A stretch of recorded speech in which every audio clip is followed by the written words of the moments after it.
The morning runner. Maya stared at the alarm clock, 5:47 a.m., 3 minutes before it would sound.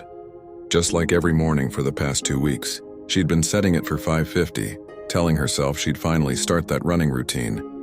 But each day she'd hit snooze until it was too late to do anything but rush to work. The apartment felt cold against her bare feet as she sat on the edge of her bed, shoulders hunched.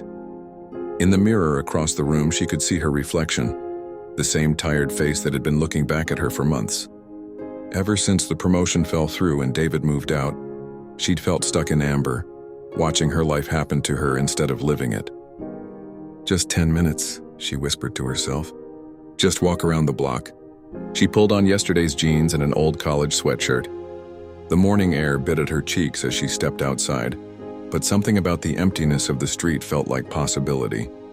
No one to judge her slow pace or wonder why she was walking instead of running, just her and the gradually lightening sky. The first lap around her block took 8 minutes. Her legs felt heavy, unaccustomed to movement this early, but her mind began to clear in a way it hadn't in months. She could hear her own footsteps, her own breathing, instead of the constant noise of worry that usually filled her head. The next morning, she set the alarm for 5:45. She managed 2 laps. By the end of the week, she was jogging short stretches between the walking. 3 weeks in, on a particularly gray Tuesday, Maya didn't want to get up. Her legs ached. Work had been brutal, and the voice in her head whispered all the familiar excuses. But her running shoes sat by the door like a promise she'd made to herself.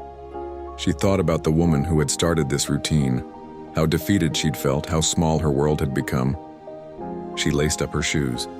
The run that morning wasn't her best. She walked more than she jogged, and her pace was slow.